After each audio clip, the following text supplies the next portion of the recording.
आप देख रहे हैं इंडिया न्यूज़ इन खबर। मैं हूं विष्णु शर्मा। मोदी सरकार का दूसरा दिन और एक बड़ा विवाद शुरू हो गया है साउथ में ख़ास तौर पे, और उसके लिए जिम्मेदार है ये मंत्री डॉक्टर रमेश पोखरियाल निशंक।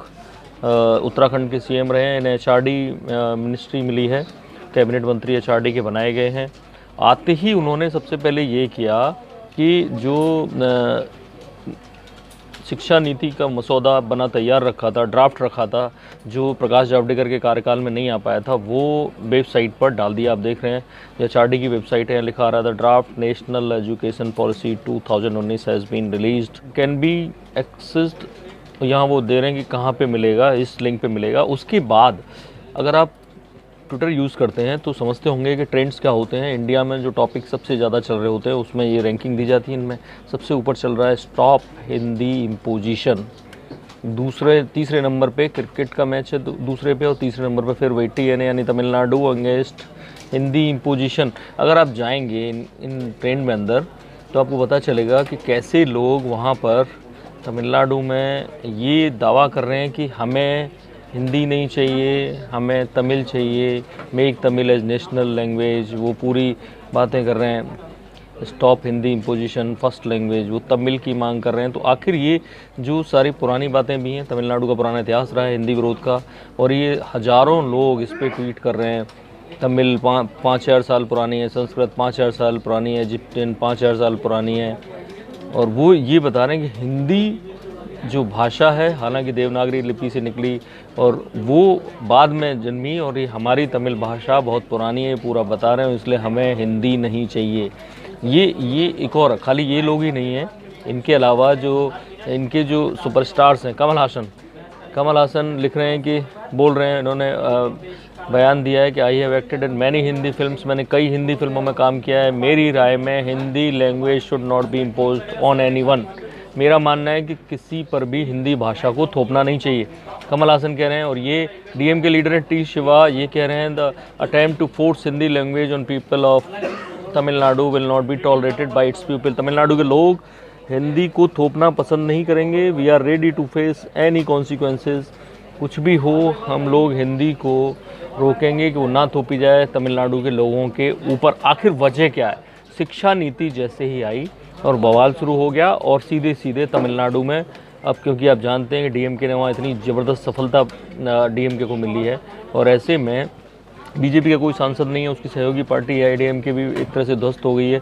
तो वो एजुकेशन पॉलिसी में क्या लिखा है जिसको लेके बवाल हो रहा है? जो एजुकेशन पॉलिसी में आप देखेंगे, ये जो एक चैप्टर है मातृभाषा घर की भाषा, इसमें लिखा जाता है, पहले लिखा गया है कि जो बच्चे जो हैं ऐसे स्कूलों में जा रहे हैं जहाँ ऐसी भाषा में शिक्षा दी जाती है जो समझ में नहीं आती, इसलिए वो सीखना शुरू करने से पहले ही पिछड़ जाते हैं।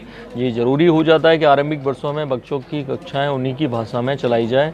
और वो भारतीय भाषाओं की बात कर रहे हैं और अंग्रेज़ी की बात कर रहे हैं कि अंग्रेज़ी से बेहतर है कि उन्हें मातृभाषा के रूप में ये पूरा तरह का चैप्टर है। और ये बता रहे हैं कि घर की भाषा को लगातार जहाँ तक संभव हो सिखाना चाहिए, कम से कम ग्रेड 5 तक तो। लेकिन वांछनीय यह है कि ग्रेड 8 तक सीखने सिखाने की प्रक्रिया में होने वाले संवाद का माध्यम मातृभाषा घर की भाषा स्थानीय भाषा में हो।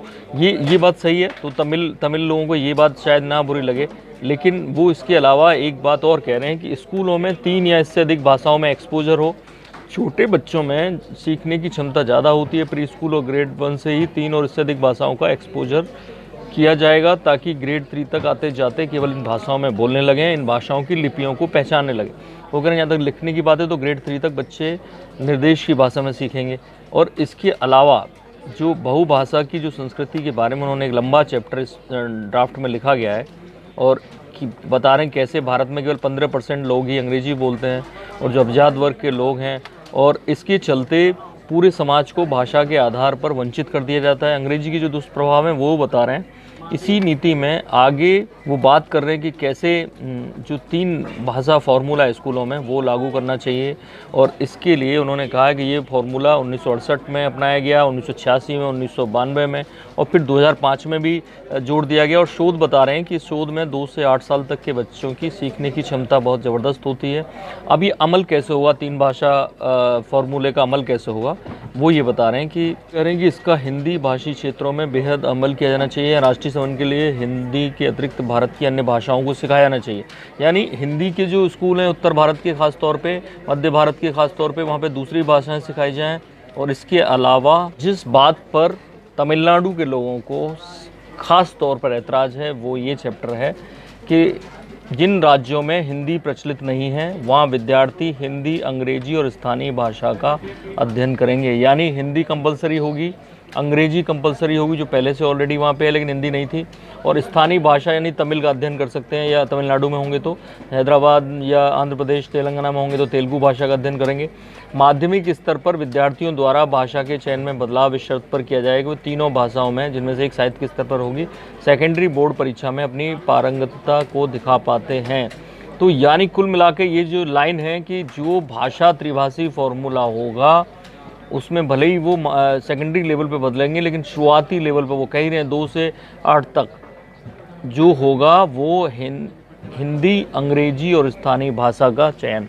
यानी आपको जो बच्चे होंगे उनको शुरुआती कक्षाओं में एक हिंदी लेनी होगी, ऐसा कहा गया है इस ड्राफ्ट में, अंग्रेजी लेनी होगी और एक स्थानीय भाषा, ये त्रिभाषीय फॉर्मूला होगा।